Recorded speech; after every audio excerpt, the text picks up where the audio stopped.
merci beaucoup merci d'être avec la télévision Futur Média dans votre matinale ñu dooroon ko juróom-benni waxtu ba mu tegee fanweeri simili ba tey ñuy xuus jëm juróom-ñeenti waxtu egsi ci ponk bi nga xam ne moom la ñu jagleel gan gi ñu bàyyi ko mu nuyoo professeur ñu ngi lay dalal jàmm di massawu ci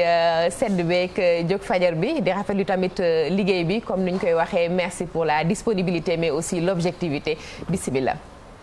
maa ngi leen di gërëm ci invitation bi di nuyu ñi ñuy seetaan ñëpp. di ñaan aussi émission bi doon émission boo xam ne dana jëriñ askan wi. allahumma amiin sëñ bi Dia Bourba ñu bàyyi la nga dalal professeur. waaw dañuy am mbégte saa su nekk moom di ànd ak moom bu fekkante ni rek laaj na ko ci rek li nga xamante ni koy gindi ñu rawatina fi nga xamante ne ci la xam-xamam màcc muy wàllu droit pénal di fàttali ni moom daana ko jàngale ci université Cheikh Anta Diop bu Ndakaaru laata muy dem àll terewut professeur mi ngi wéy ba léegi rek di ci tàggat ay étudiants université bu Sahel ay écoles yi nga xamante ne muy bu gendarmerie ak yeneen i daara yoo xamante ni kon ci privé bi la nekk fii ci Sénégal mbiram Ousmane Sonko nag professeur wàllu droit pénal da ci am solo ndax ñi ngi koy toppee fait présumé ci wàllu viol tey nag assemblée nationale seen bureau bi dañ daje ngir càmbar càkkutéef bi nga xamante ni mi ngi jógee ci garde des sceaux ministère de la justice à travers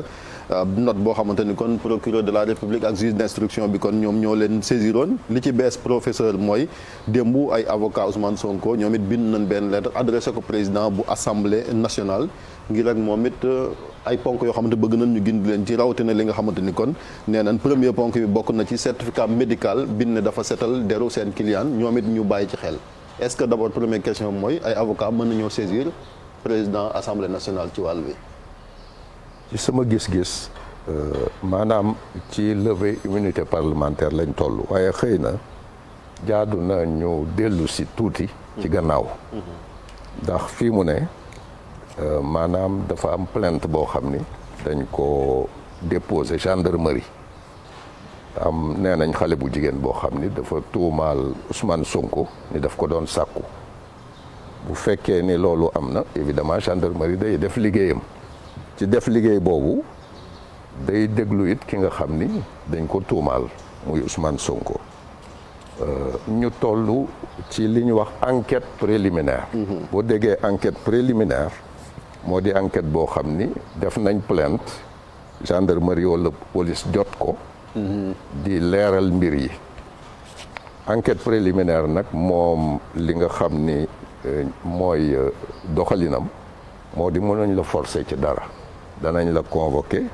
sañ nga ñëw sañ nga bañ a ñëw ci mbir mi Ousmane Sonko convoqué nañ ko mu am ñaari maanaam ñaari xar kanam ndax citoyen buñ ko wooyee ci yoon dafa war a wuy ji waaye it yor na beneen xar kanam moo di député la yàlla dogal ci mbirum enquête préliminaire su fekkee ni woo nañ la wuy jiwuloo police sañul am gëdd pour jëli la ak doole daf ko yëgal procureur dal di jéem a fexe joxe ndigal pour ñu jëli la waaye bu dee ci mbirum député bu fekkee ni woo nañ la te demuloo maanaam foog ñu laaj assemblée mu wëññi sa maraanum kiiraay ci mbir mi nag bi nga xamee ni bile woo nañ Ousmane Sonko wax dëgg yàlla su ko neexoon mu dem su ko neexoon it mu bañ a dem yooyu ñaar yëpp sañ-sañam la bi mu demul it kenn mënu ko ci ŋàññ ndax moom sañ-sañam la de telle sorte que léegi li ci des mooy woo maanaam assemblée pour ñu wëññi malaanum kiiraay bi fekk na it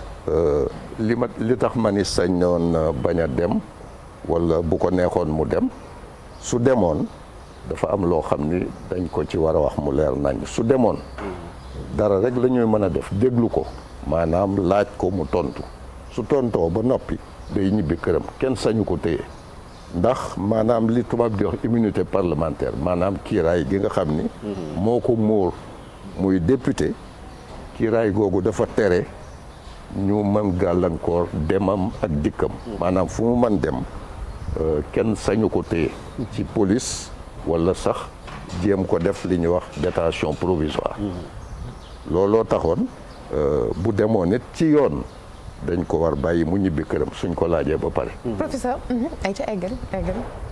léegi nag comme demul te sañ na bañ loolu bañ a dem ni ñu mën a def mooy waa gendarmerie yëgal ko procureur yëgal ko ministre de la justice kooku bind waa assemblée léegi nag damay ñaan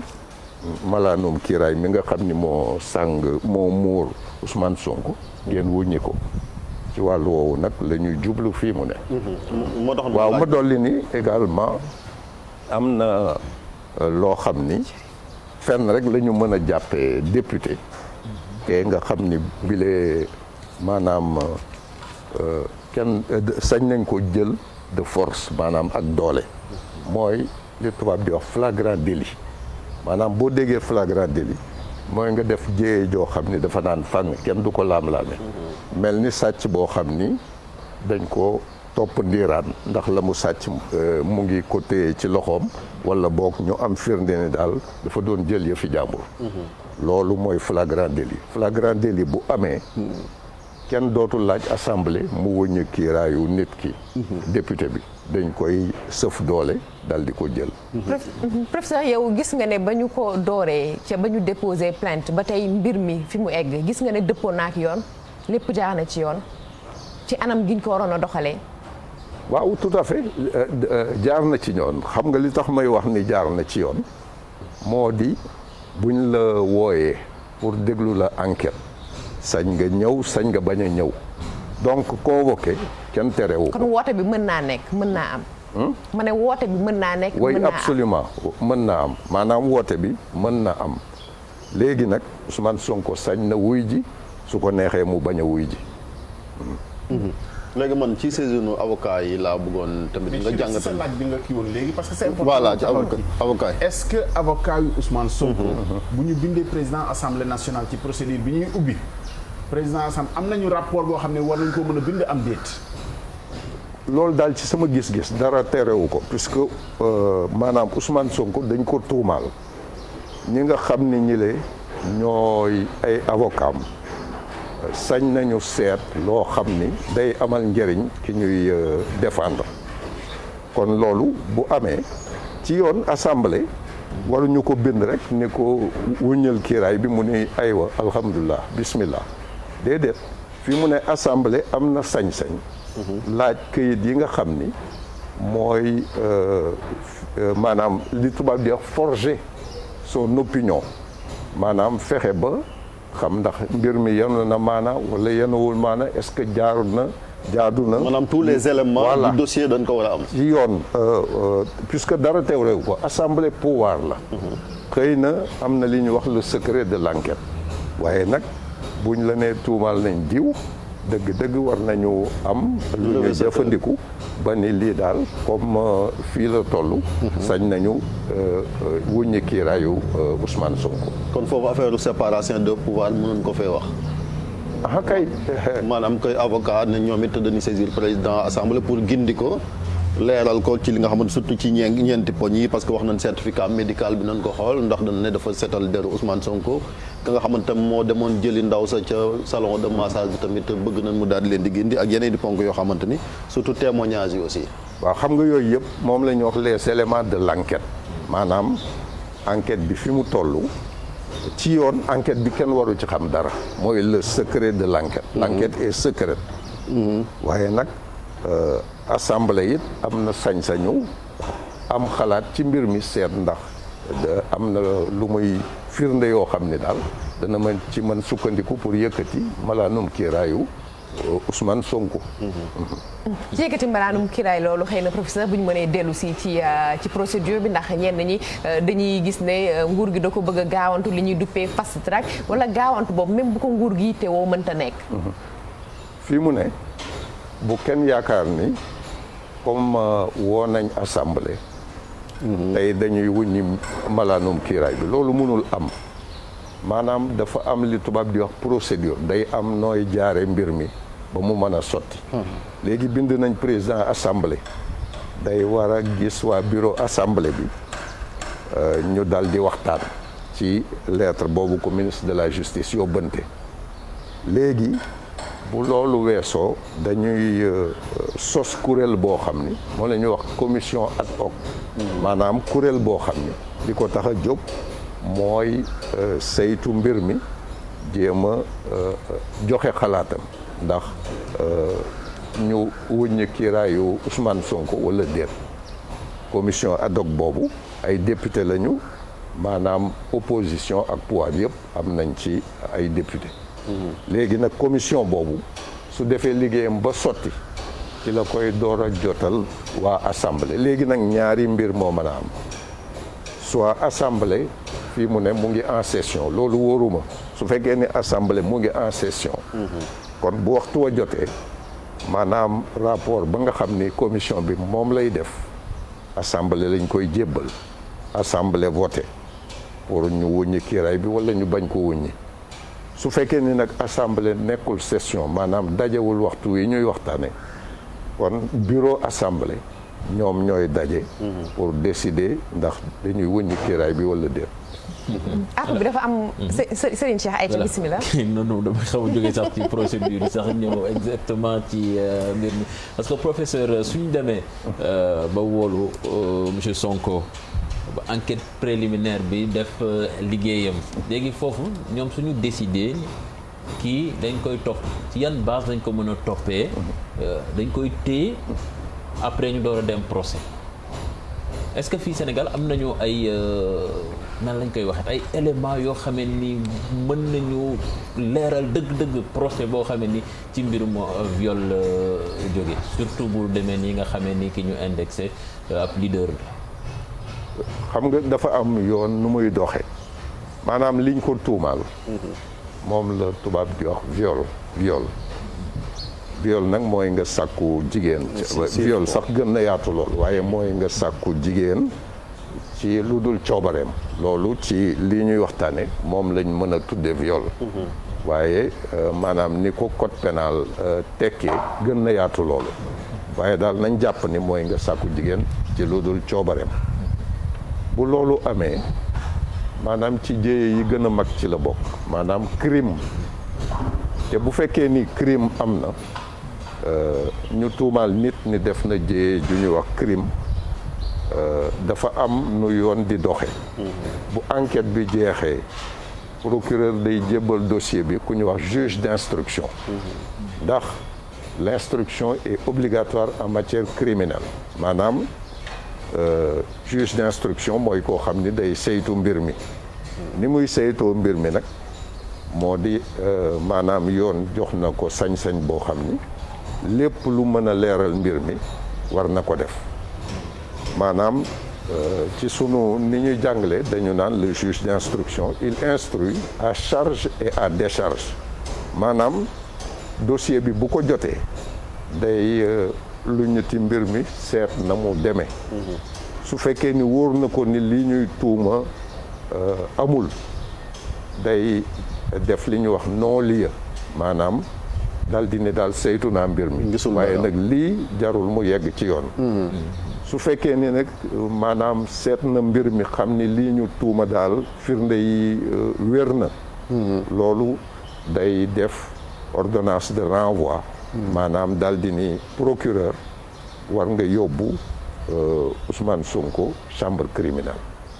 ci diir boobu day nekk sous mandat de dépôt wala ci diir boobu le mandat de dépôt n'est pas obligatoire. Le mandat de dépôt est obligatoire en matière criminelle. D'accord. maanaam bu fekkee ni loolu ñu ko tuumaal juge d'instruction bi daal yoon moo ko tënk le mandat de dépôt est obligatoire en matière criminelle su ma juumul article 70 du code de procédure pénale moo ko prévoir danaa ko seet léegi wax la ko. defe naa ko. waaw mais surtout que professeur ñu nekk ci procès boo xamee ni. voilà moom la. détention provisoire obligatoire en matière criminelle. article 70 du code de procédure pénale. Je disais que surtout dañoo nekk ci mbir boo xamee ni. waaw nga baal ma aussi ma dolli tout. allons-y non demal. li may dolli aussi moo di. maanaam en matière criminelle détention provisoire bi elle est illimitée maanaam bu fekkee ni téye nañ la téye neggandiku ndax dañ la tuumal ni def nga jéeya bu ñuy wax crime maanaam téye négandiku boobu amul ab fekk attewuñ la. ci instruction bi dañuy gis fii des fois ñu naan 6 mois la. ñu koy renouveler wala doom kooku c'est en matière correctionnelle. maanaam li ñu wax délit. ndax xam nga maanaam jéye yi. bokkuñu dayo yi ci ëpp yu ci gën a rëy moom la ñuy wax crime. d'accord. délit tegu ci contravention door a dikk. délit mooy maanaam jéye yi nga xam ni dafa dëgg doomu. mais maanaam defe naa Serigne Cheikh soo ma ko may rek loolu tamit baax na askan wi xam ko. ndax bu nekkee dañu jàpp koo xam ne xëy na dafa am wuute ci wàllum politique wala wuute ci wàllum gis-gis buñ ko tëjee diir bu yàgg te atte wuñ ko dañ naan ñoom ci ñoom la neex en fait ñoom ñoo koy def noonu pour mun ko donc baax na askan wi xam ne teg loxo googu ñu koy teg loxo amul ab. tout à fait tout à fait en matière criminelle. la détention provisoire est illimitée. booy seet sax nee nañu fekk attewuñ la wala boog fekk liñ la téye négandiku yeggul ci daan ba ñu séentu. mooy daan bi ëpp doole ci daan bi ñuy séentu. fekk yeggoo fa rek mën nañ la téye kaso. d'accord ci viol mu nekk juróomi at jàpp fukk. viol maanaam réclusion criminelle la de 10 à 20 ans. Voilà professeur dañoo nekk ci dañoo jëm ci coow boo xamee ni une bonne partie de la population déjà dañu jàpp ni que le procès part déjà biaisé. que ñi nga xam ne la ñu tuuma ñu jàpp ni cabale politique la. mais est-ce que ñun am nañ arsenal judiciaire boo xamee ni capable na. atte viol prouvé clairement que viol am na loo xamee ni duñ ko basé juste ci ay témoignages. maanaam témoignage yi am na ci solo ndax témoignage moo di. comme nee nañu ji am na su foog ñu seet ñi nga xam ni fa ñu ni mbir mi fa la amee ndax amoon na fa ay nit walla kenn newu fa ak yooyu. ak it ku ci ne ci ki tuuma ak ki ñu tuuma lu wax yu mel noonu yëpp dañ koy saytu boo léegi it science maanaam xam-xam yokku na yokkute goo xam ni bu fekkee ni tuumaal nañ la am na maanaam ay xam-xam yoo xam ni war nañ wane ni lii firnde la walla lii mooy gàntal maanaam tuuma boobu am na li ñuy wax ay test ADN am na examen gynécologique ak yu mel noonu yooyu yëpp dañ ko ciy boole. mais da ngay gis ni preuve matérielle yooyu gàllankoorul procès pour ay viol ndax li tax réew yu bëri jël délai de prescription yi en matière criminelle ci yooyu ñenn ñi ne bu demee mën nga porter plainte après 10 ans. xam nga 10 ans presque preuve matérielle pour nga rassembler ko ci mbir moo xam ne 10 ans jafe na mais du tere fexe nañu ba ci yu bëri témoignage recoupement ak yooyu ba mën a àtte mais loolu dañ ko def pour protéger aussi personne vulnérable comme jigéen voilà mu bañ a am prescription rek jàpp ni boo ko waxul ca fa mu xewee dootuñ ko mën a àtte.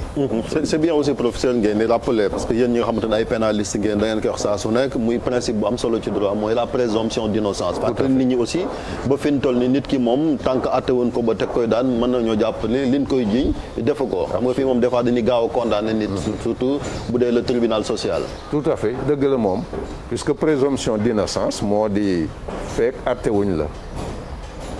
tribunal daanu la daan bu sax jàpp nañ ni defoo dara doonte def nga loolu mooy présomption d'innocence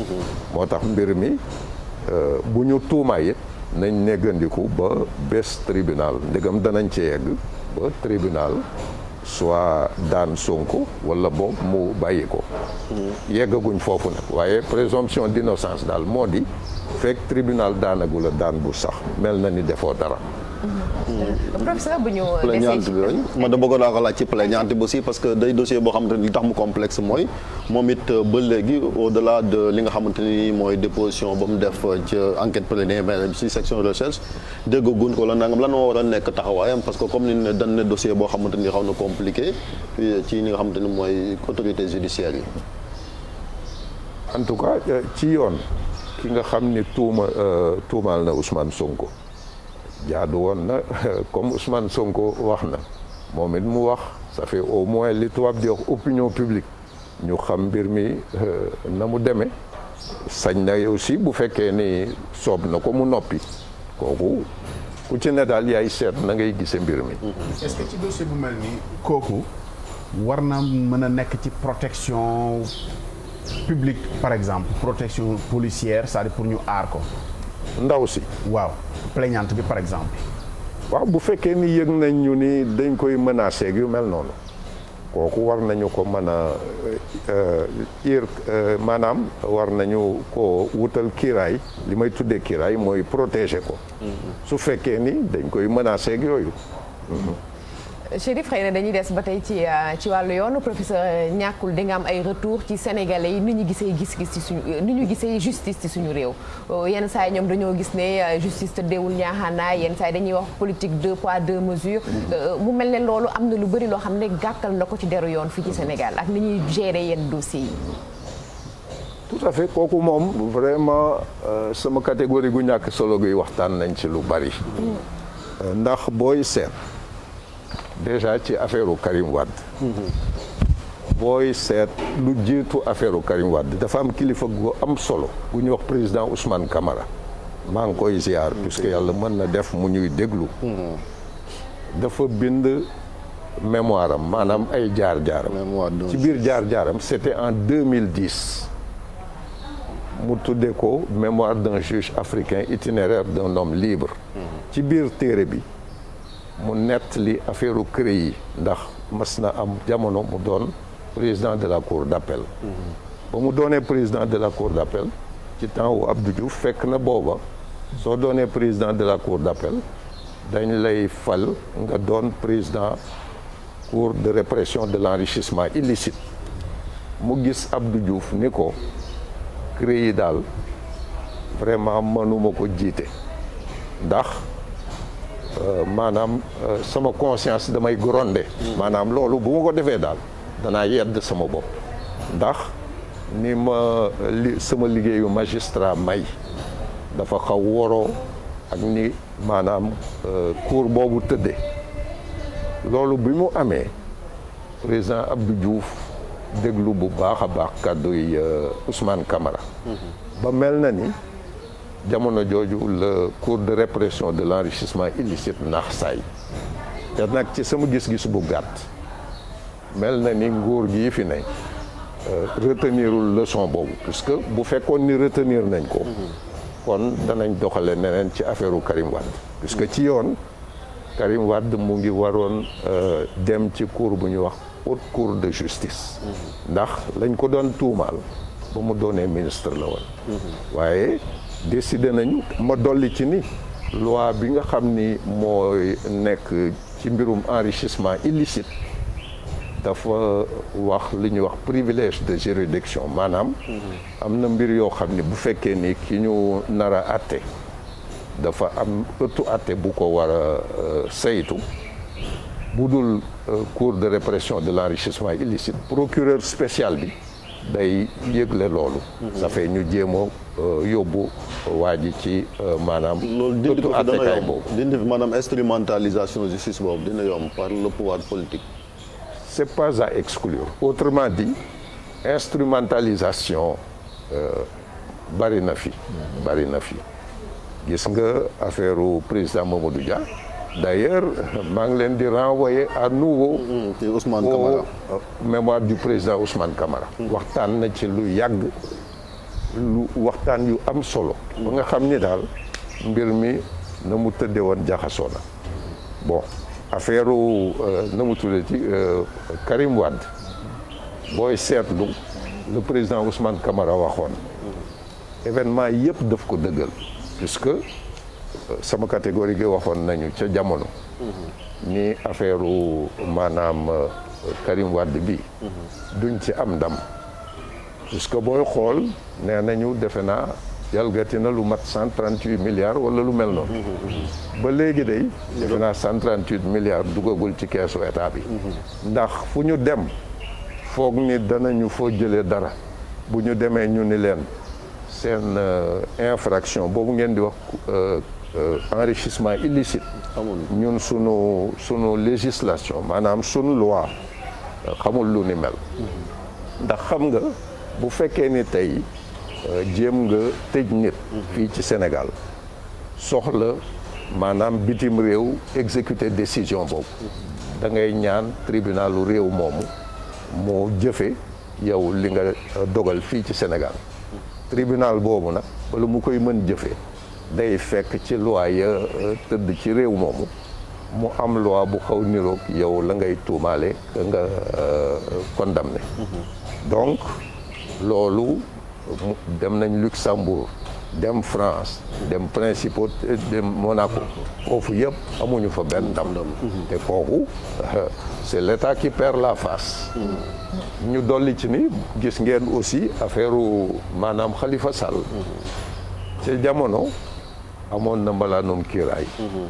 waa Assemblée nationale xamoon nañ xel ni am na malaanum kiiraay mais meloon na ni seen yoon nekku ci man mii ci seen plateau toog naa fii ni leen njuumte lu rëy lay doon su fekkee ni Assemblée joxul Khalifa Sall kiiraay Cour de justice de la CEDEAO ba ñu dajee ci mbir mi loolu ma waxoon dëggal nañ ko te loolu lan moo ko mën a saafara professeur dañu war a def ay réformes wala nit ñi ci boppam ñoom ñoo war a def seen kéemtalaay kàttan di dox loo xam ne dafa dëppook yoon saafara bi fan la mën a nekk ci nit ñi la war a mën a nekk wala ci texte yi la war a mën a nekk wala les deux. les deux maanaam xam nga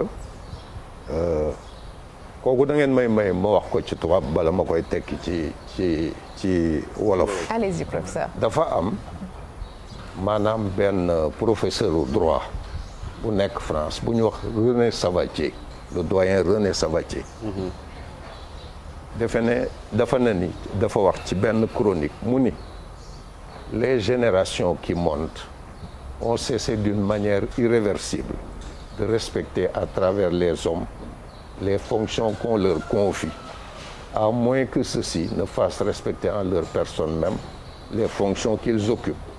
Bonne ou mauvaise, cette évanescence des respects préconstitués doit être tenue pour un fait. Fin de la citation. loolu moo di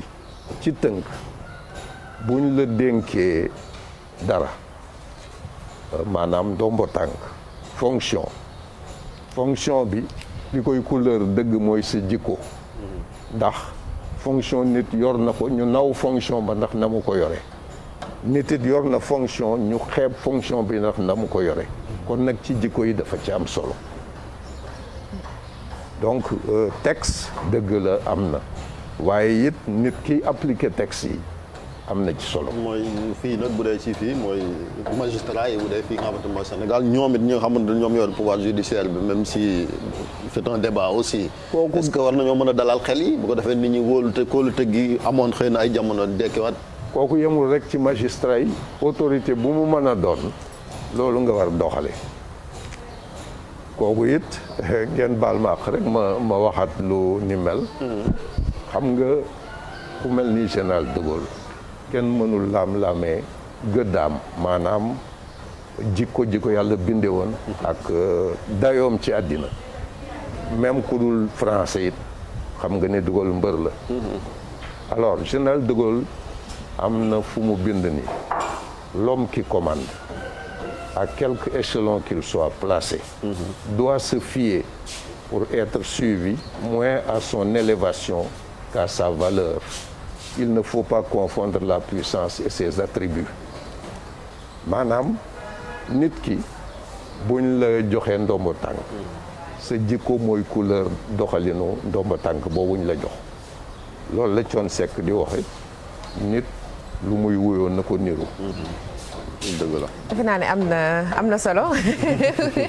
mën nañ ko tëjee foofu wala. wax ji farankulaay la. voilà boo xoolee am na ci poste boo xam ne moo fi nekk te ki ko yor ñi nekk ci filière bi yëpp gis nañ les pouvoirs exorbitants du procureur. waaye nag d'un procureur à l'autre aussi gis nga dana am koo xam ne dana jëmmal fonction bi ba ñuy jàpp ñu njortee ko mandute am keneen koo xam ne ni na mu koy duggee bu muy sol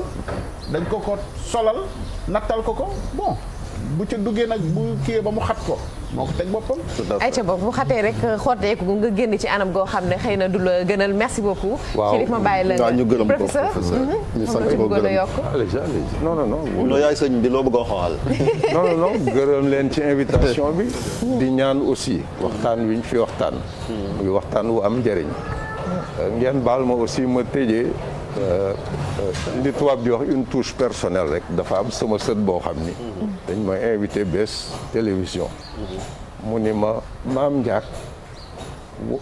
tu ne m'as pas appelé. maanaam sama sët bu ñuy wax Ndeye Soda Fall ko dédicace kon nag bii yoon Ndeye Soda Fall je t'ai appelé sa maam Ndiak mu ngi lay ñaanal jàmm ak sutura ak teranga ak waa kër ga yëpp amiin Ndeye Soda ak ñëpp jërëjëf salaam amiin jërëjëf professeur jërëjëf Chérif kon Ndeye Soda chéri maam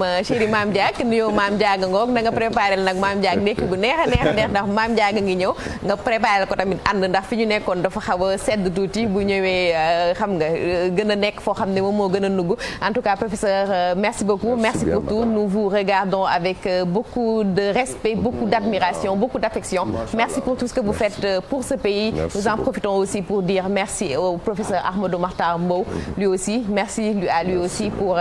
il célèbre, je pense, 100 ans. Voilà, c'est juste magnifique. En tout cas, merci à tous ces grands hommes qui font énormément pour le pays, pour l'éducation, pour la justice. Li ngeen di sonn ci askanu yàlla fay ci seen njaboot te yàggal taxawaay bi wëral xam-xam bi jërë ngeen jëf na leen yàlla sàmm Chérif jërëjëf ñu sant ko di ko gërëm moom ak waa waagu ñaa yëpp ak soxnaam ak njaboot ga professeur asu kon ñu jox daje rek ëllëg incha allah bu soobee borom bi Serigne Cheikh incha allah bonne journée merci beaucoup on le souhaite à nos téléspectateurs suba da ñuy abandonné je dis rien. Merci beaucoup Serigne Cheikh le tout jeune doyen merci beaucoup. À très bientôt. Inch'Allah bon repos. Merci beaucoup en tout cas merci à l'équipe technique merci à vous mille merci encore professeur excellente journée yàlla na leen yàlla sàmmal boppam te li ñuy ragal ci suñu réew mi te yàlla nañ ci yàlla musal yàlla nañ yàlla sàmm njaboot gi te leeral yëpp bañ ñoo teg benn fitna ndax nag ay du yem ci bopp borom jërë ngeen jëf yennu leen jàmm merci beaucoup.